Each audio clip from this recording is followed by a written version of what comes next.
Unseasonably high temperatures will continue.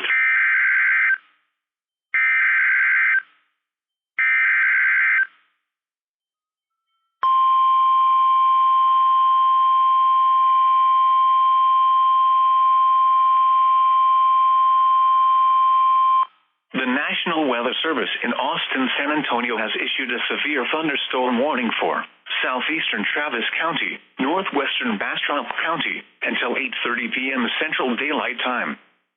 At 7:45 p.m. Central Daylight Time, a severe thunderstorm was located near Wildwood, or 9 miles northwest of Bastrop, moving northwest at 15 miles per hour.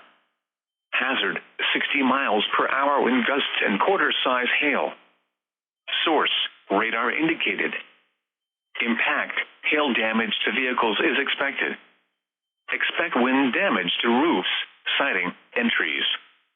Locations impacted include Austin, Bastrop, Austin-Bergstrom International Airport, Cedar Creek, Wildwood, Camp Swift, Hornsby Bend, Weberville, Felon, Garfield, and Del Valley. For your protection, move to an interior room on the lowest floor of a building.